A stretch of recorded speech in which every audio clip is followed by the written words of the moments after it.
Hi everyone, welcome to another episode of the Kiwiway.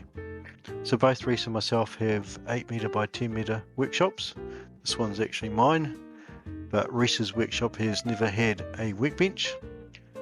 So this is us making a workbench out of industrial pallet racking.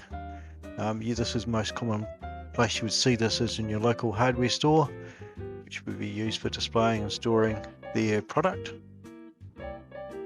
In general, this all locks together in place nicely, but we've added extra screws to make it all much stiffer.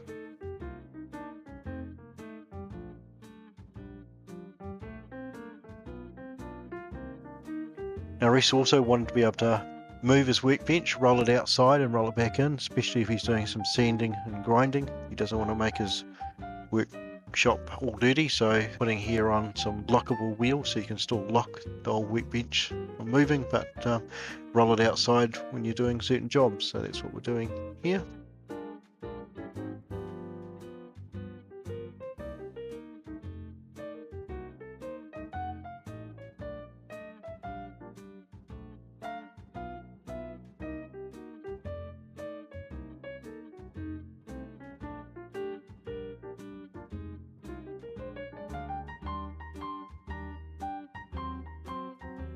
So the workbench top and two shelves are made out of 18mm ply.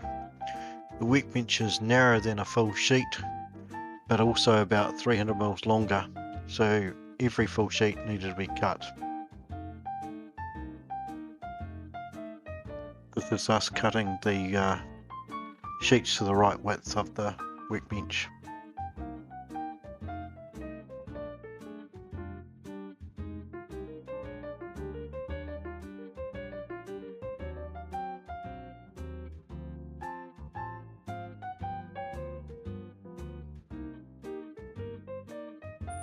So this is us cutting the small piece at the end of the workbench because it's slightly longer than a full sheet.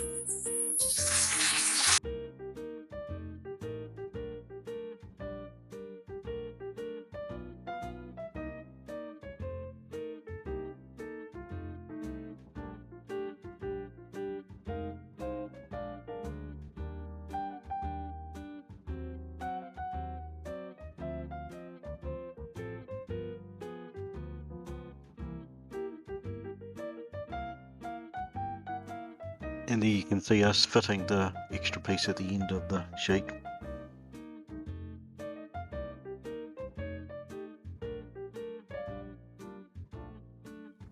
Now for the second layer on both the top and the first shelf down. This basically makes it about 40mm thick.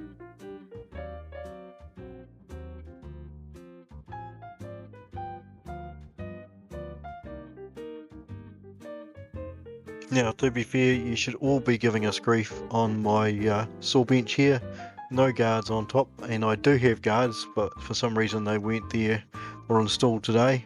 But yes, please comment down below how bad we actually are.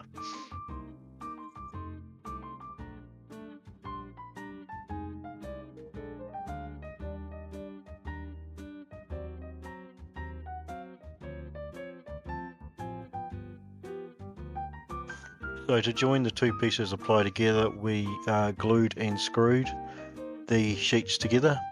So this is Builder's PVA glue, so it's non-water soluble, and then we just used screws to join the two sheets together.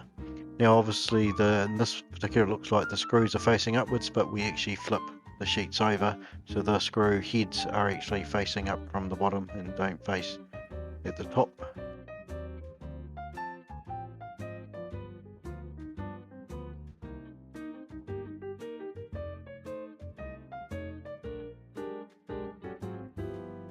Certainly the only way to do this is impact drivers and square headed screws.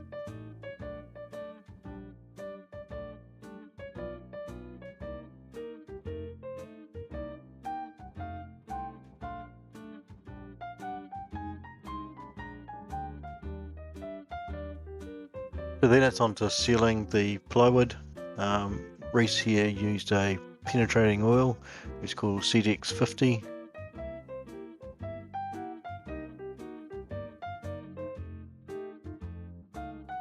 And he sealed both the top and bottom, so he sealed here the bottoms, and this is actually us doing the tops, and he was just sanding off and routing the edges around the top, so there was no sharp edges.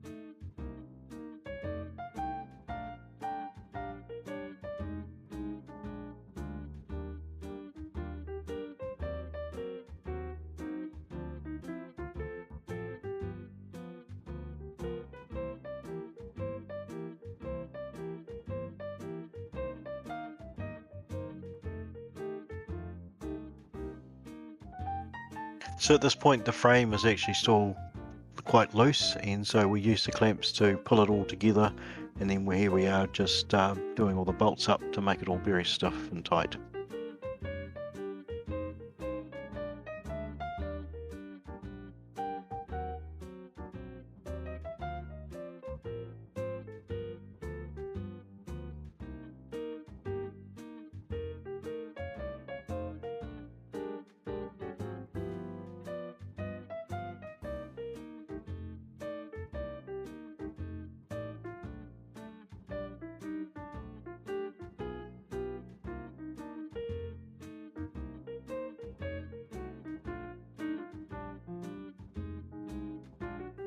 So this is the point where Reece changed his mind and decided he wanted a third sheet on top, which in respect was actually a very good idea.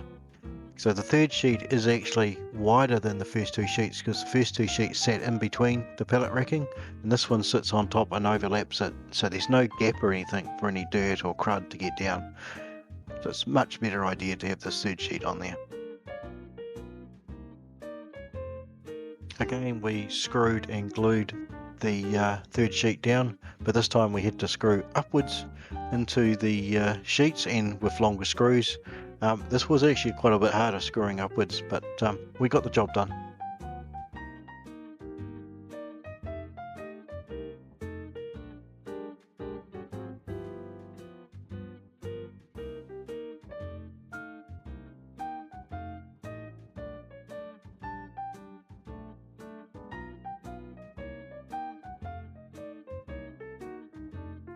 Then a final router around the top to take any sharp edges off.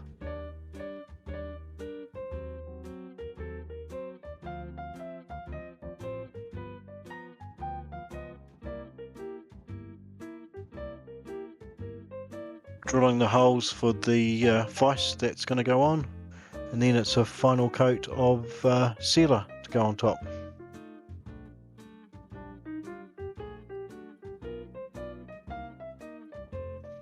Then a move to its new home, which is actually Reeces' place and not in my workshop.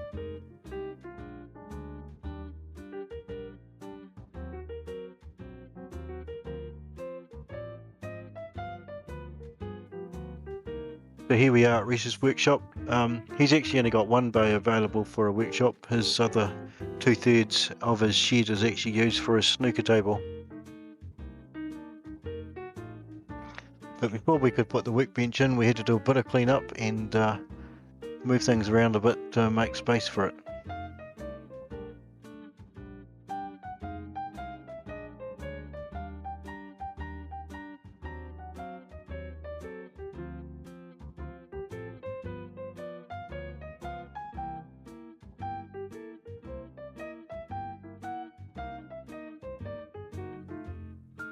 Then the final installation on bolting down of the vise.